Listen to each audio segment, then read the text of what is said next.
রাম ও নারায়ণ রাম। মাই cosy লাইফস্টাইলের আরও একটা daily ব্লগে সকলকে স্বাগত জানাই। সকলকে গুড মর্নিং জানিয়ে রোজকার মতো ব্লগটা শুরু করেছি। আজকের ব্লগটা গতকালের নয়, কয়েকদিন আগের।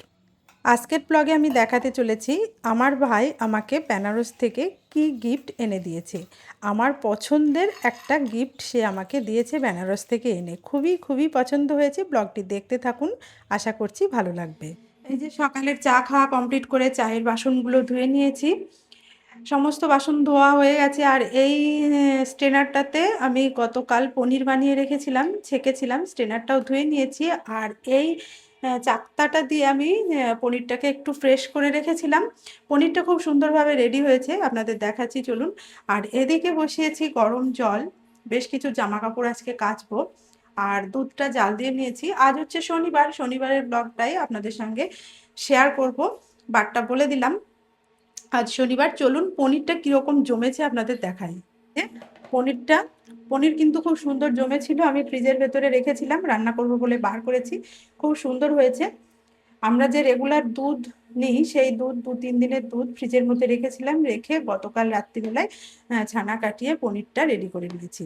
এই পনিরটাই রান্না হবে। আর কি রান্না হবে এখনো ঠিক হয়নি। আপনাদের দাদাভাই বাজারে যাবে, বাজার থেকে কি আনে দেখি। কিছু সবজি টবজি রান্না হবে।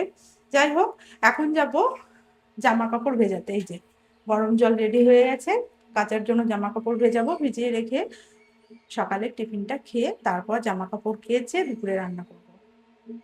এই যে গামলার মধ্যে নিয়েছি সার্ফ, আর তার মধ্যে দিয়ে দিচ্ছি এই যে গরম জল। গরম জল দিয়ে এখন এই গরম জলের মধ্যে ঠান্ডা জল একটু দেব, দিয়ে হালকা গরম জল হবে। বাবা অনেক বেশি আছে গরমটা, এর মধ্যে আরেকটু জল মেশাতে হবে। এর মধ্যে আরেকটু জল মেশাতে হবে।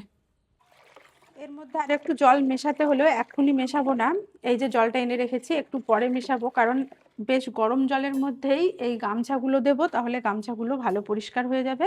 তারপর একটু ঠান্ডা জল ঢেলে দিয়ে বাকি জামা কাপড়গুলো ভিজিয়ে দেব।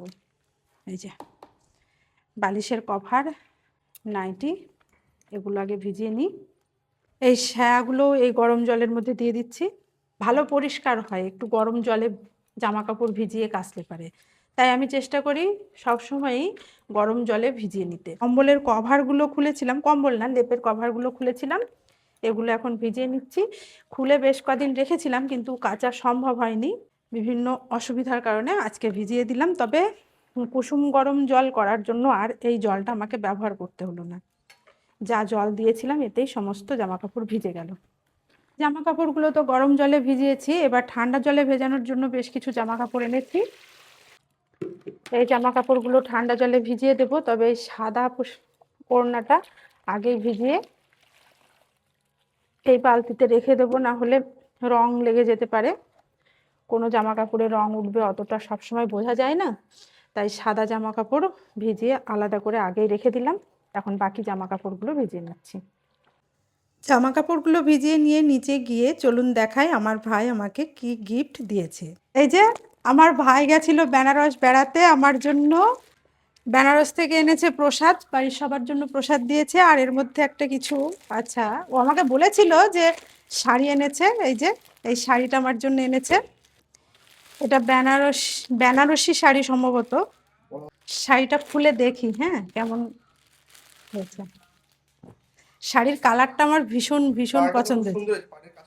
হ্যাঁ হ্যাঁ, কালারটা খুব সুন্দর হয়েছে, পাটটা ভীষণ পছন্দ হয়েছে। শাড়ির আঁচলটা দেখাই,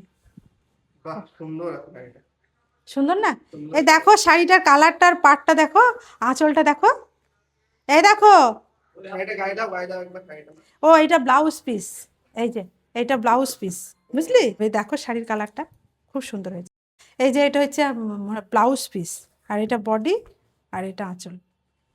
ভালো হয়নি? কালারটা কিন্তু খুব সুন্দর হয়েছে, পাড়ের কন্ট্রাস্টটাও খুব সুন্দর। বেনারসি, বেনারসি সিল্ক, বেনারস থেকে নিয়েছে ওরা। রাম মন্দির, অযোধ্যা, না না, রাম মন্দির গিয়েছে। হ্যাঁ, ত্রিবেণী সঙ্গমে স্নান করেছে, ত্রিকুট পাহাড়। 7 দিনের ট্যুর তো, অনেক জায়গায় ঘুরেছে। সবার জন্য এনেছে, শুধু আমার জন্য না, বোনের জন্যে, তারপরে ভাইয়ের বউয়ের দিদি, মা। এইটুকু জানি, এখন সবটা জানি না, দেখি। হ্যাঁ হ্যাঁ।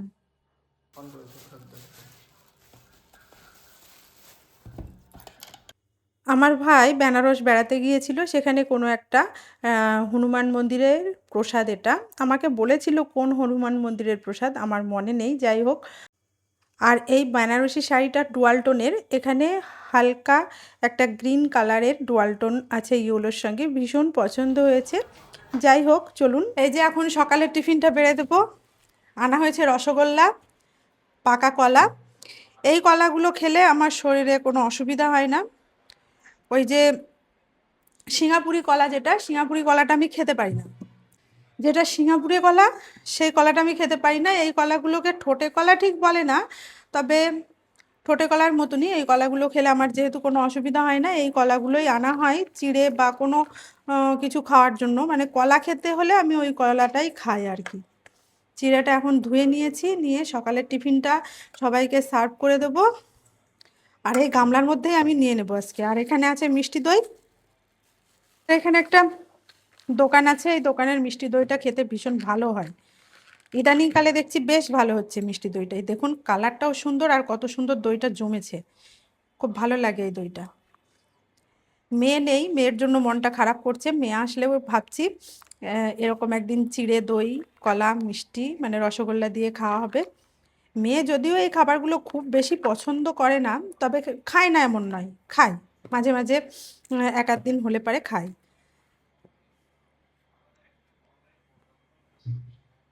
তবে সকালের টিফিনের জন্য এই খাবারটা আমার হাজব্যান্ডের ভীষণই পছন্দের, ছেলেরও খুব একটা অপছন্দের নয় যদিও, যার কারণে ছেলে বাড়িতে থাকলে আমাদের মাঝে মাঝেই এই খাবারটা টিফিনে খাওয়া হয়, এই আর কি।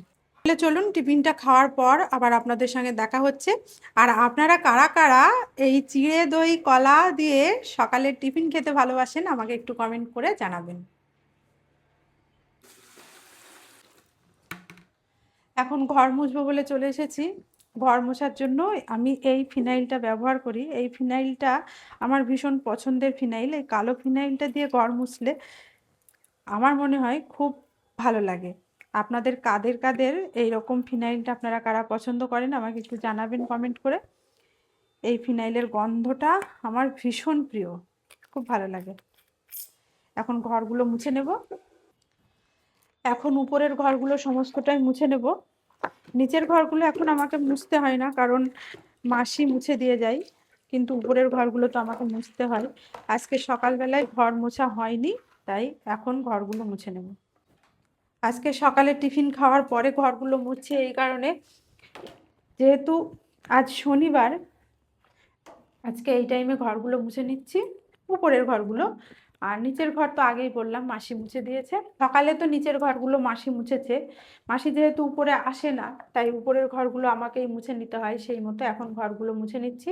এখন যেহেতু ধুলোবালির সময়, ঘরগুলো যদি একটু বেলা করে মোছা হয় ভালো হয়, তবে সেটা সম্ভব হয় না। প্রতিদিন সকালেই ঘরগুলো আমাকে মুছে নিতে হয়, কেননা আমার সকালে রান্নার চাপটা একটু বেশি থাকে, আপনাদের দাদাভাই বেরোয়।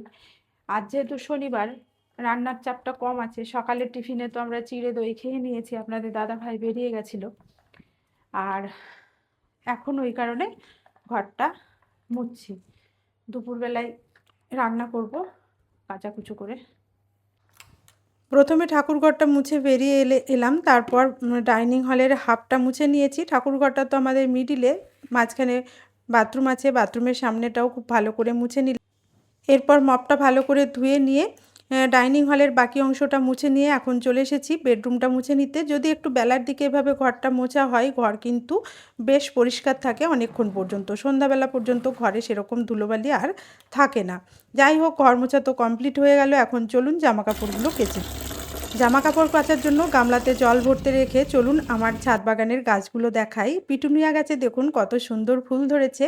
এই পিটুনিয়া গাছে একদমই ফুল ধরলেও আমি কোনোদিনই ফুল দেখাতে আপনাদের পারছিলাম না, তার কারণ ছিল ইঁদুরে নিয়ে যাচ্ছিল, কলিগুলো কেটে নিয়ে চলে যাচ্ছিল। আর এদিকে নয়নতারাতেও খুব সুন্দর ফুল হয়েছে। আর এই যে মালটা লেবু গাছে কত ফুল এসেছে দেখুন। ফুলগুলো তো সব দেখালাম। আর এদিকে আমি জামা কাপড় কাচতে শুরু করে দিয়েছি। জামা কাপড় কাচছিলাম যখন, তখন ছেলে ছাদের উপরে এসেছিল, এসে এই ভিউগুলো আমাকে ক্যাপচার করে দিয়েছে। কেমন হয়েছে একটু কমেন্ট করে জানাবেন। আজকে তো প্রচুর জামাকাপড় ভিজিয়েছি। আজকের ব্লগটা হচ্ছে শনিবারের ব্লগ। পরের দিন যেহেতু রবিবার আছে প্রচুর কাচাকুচো করে নিচ্ছি, মানে জামাকাপড় প্রচুর কেচেছি। আর ছাদটা দেখুন, এখন কিন্তু অনেকটা বেলা হয়ে গেছে, মোটামুটি 12টা মতো বাজে। ওই 11:30টার দিকে কাচতে এসেছিলাম, কাচা ধোয়া কমপ্লিট করতে 12টা 12:30 বেজে গেছিলো। প্রায় ঘন্টাখানিক ধরে জামাকাপড়গুলো কেচেছি, মানে প্রচুর ভেজানো হয়েছিল তো, যার কারণে কাচতে একটু বেশি সময় লেগে গেছে। আগামী দিন ভেবেছি একটু কাচাকুচোটা কম রাখবো। কেচে দেখুন সমস্ত জামাকাপড় মেলে দিয়েছি। বাইরে যেগুলো পাতলা পাতলা সেগুলো মেলেছি, যাতে যেটুকু রোদ হয় শুকিয়ে যাবে। আর ভেতরে মেলেছি ভারী ভারী যেগুলো সেইগুলো, এগুলো বাইরে দিলেও শোকাবে না, তাই ভেতরেই মেলে দিয়েছি।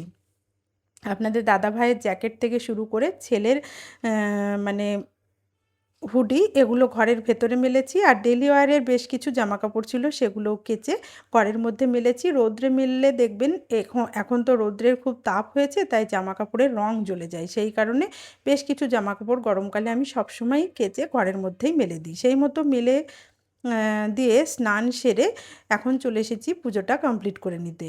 মহাদেবকে স্নানাভিষেক করিয়ে নিয়েছি, এখন ধূপ প্রদীপ জ্বেলে নেব। তারপর গুরুদেবের শ্রীচরণে ফুল অর্পণ করব, মা লক্ষ্মীর শ্রীচরণে ফুল অর্পণ করব, মহাদেবের শ্রীচরণে ফুল অর্পণ করব। চন্দন ঘষে নিয়ে গুরুদেবকে পরিয়ে দিলাম, মহাদেবকে পরিয়ে দিলাম। আর মহাদেবের প্রণাম মন্ত্রটা আজকেও আপনাদের সঙ্গে শেয়ার করার চেষ্টা করছি। অখণ্ডলা মণ্ডলা কারং ব্যাপ্তম যেন চরাচরং তৎপদং দর্শিতং যেন তস্মৈ শ্রী গুরুবেই নমঃ। অজ্ঞানতিমিরন্ধস্য জ্ঞানাঞ্জন শলাকয়া চক্ষুরুন্মিলিতং যেন তস্মৈ শ্রী গুরুবেই নমঃ।